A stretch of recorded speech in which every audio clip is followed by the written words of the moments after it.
called the Cutie. This is episode 12, and Apple Bloom is back. But more on her in a minute. We find out this time around that the pictures that everyone has on their flanks will say they're not just decorative. They're called Cutie Marks, and they tell you what you're supposed to do for the rest of your life. And I'm kind of glad that's not how it works in the real world, because I can think of a few people that wouldn't take their destinies very well. But okay, so anyway, but yeah, we find that out in, I guess, a school session that Apple Bloom and her class are listening to from the teacher, who gets a pretty funny moment. Turns out the teacher was a hippie before she got her mark, and she shows them a picture of how she had her mane back then. She had it in like this jagged, hippie style, something like that. But okay. Anyway, though, so yeah, and this is the I guess maturing development lesson, because Apple Bloom, she doesn't have a cutie mark yet, and she's picked on for it because she's, I don't know, not growing up fast. And I mean, I guess it's the same as going through puberty late or something like that. So she's picked on for it, and especially by the two bullies in the class who, I guess, not really like Gilda the Griffin here. They're totally the played up, obnoxious brats. They're there to make her miserable, to play this whole thing up. So okay. Anyway, so let's see. Yeah, the one bully is throwing herself a party for getting her cutie mark, and she wants Apple Bloom and her one friend who also doesn't have a cutie mark to show up, basically so she can make fun of them. She's just like totally gets off on it. That's all she does the entire episode.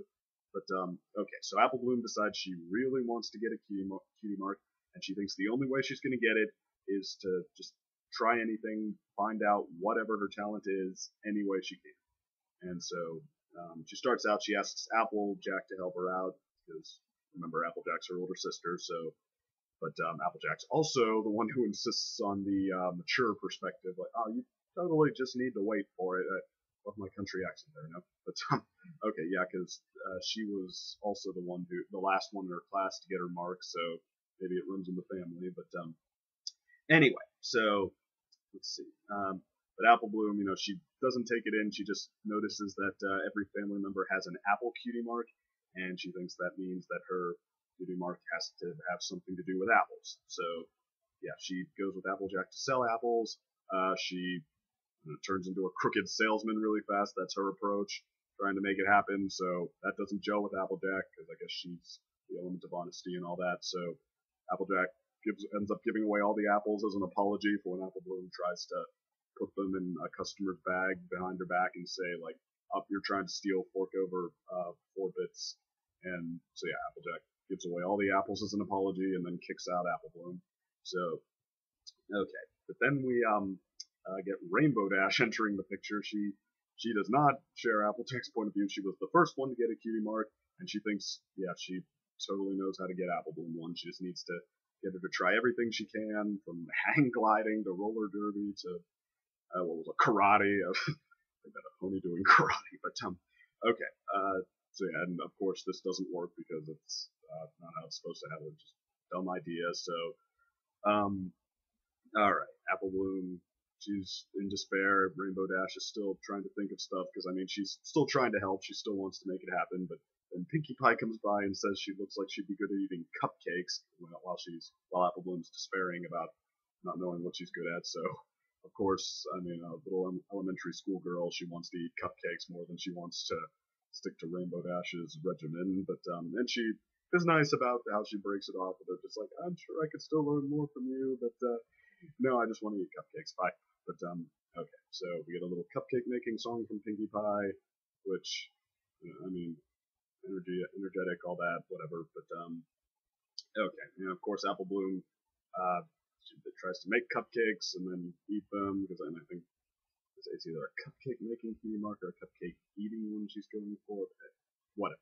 She can't bake either, so that doesn't work. And Pinkie Pie is just, of course, she's Pinkie Pie. She has fun with it every step of the way. She doesn't even care that they're a success. She's stuffing down burnt cupcakes, thinking they're delicious. So, all right. So Apple Bloom is just about to give up and run out, but then the party, which she's now decided she's not going to, appears in front of her. It was at Pinkie Pie's house, and she forgot. And, oh, I forgot to mention. I said she had a friend before with no cutie mark. I mean, it was. She also they also brought up that she could go with her friend, and then they'd be together. They could watch each other's back, but then the friend gets her cutie mark halfway through the episode, so that's no dice. So okay, now Apple Bloom is trapped at the party, and she tries to make a dash for it, but Applejack comes through the door right as she's about to get away, and just like backs her back into the room, calling attention to her. Like, oh, I'm so glad you came to the party and you didn't worry about not having a cutie mark, and exactly the opposite of what's going on. So, all right, and then there's that. And she tries to bluff her way through it, putting on making an impromptu skirt out of a tablecloth and saying that her cutie mark is just so awesome. She doesn't want to upstage the bully at her own party.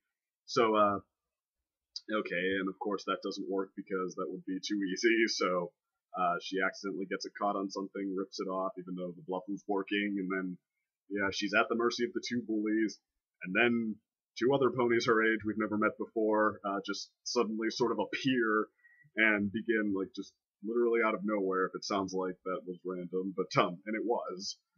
So, okay, but they just appear and they start like this rehearsed defense of ponies that don't have cutie marks about how it means they're full of potential and what that, yeah, it's totally the opposite of a bad thing. So, okay, and obviously they have blank blanks too, is what the expression is. So that's why they're standing up for Apple Bloom. So, okay, and it works. It just right away, the whole tide shifts.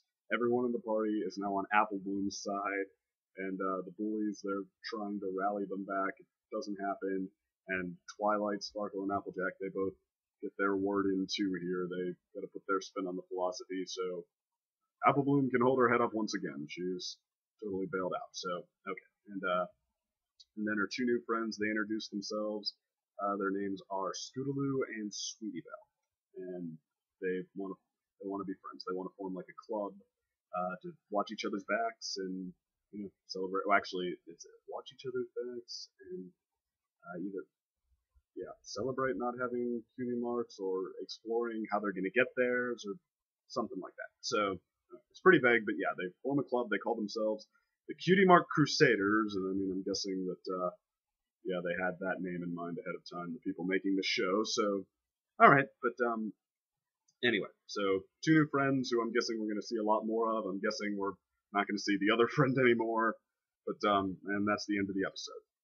All right, so I thought this one was like good point, a little over the top, a little silly, like the two new friends just appear out of nowhere and save the day at the end, like I said, and what else? The bullies are annoying. It's not like Gilda the Griffin where they're the bad guys, but you sort of appreciate the craft. They're just annoying. I mean, I guess you could say, I mean, it's kind of funny, how they're all played up and stuff. But I mean, just like right when they corner Apple Bloom at the end and they have those grins, like somebody deck them. That's my reaction. So on the other hand, it's good seeing them, lose the support, lose everyone who was supposed to be on their side. So I like that. But like a lot of this episode was a little off, a little silly. But what I did like though was seeing Rainbow Dash as the flawed but sincere mentor on the subject. I'd kind of like to see what else could have come of that. That was a lot of fun. And Pinkie Pie's bit was a lot of fun too. Just Pinkie Pie shows up, does what she does. It's like cheers up Apple Bloom for a little while. So yeah, that was fine. So overall, I mean, this one, it's another one that's just all right. Not as good as the last one, but okay. I guess obviously we're probably going to be seeing a lot more of those before it's all said and done. So anyway, the next one I believe is Fall Weather Friends. It's called. So see what happens when we get to that. Anyway, in the meantime, take care.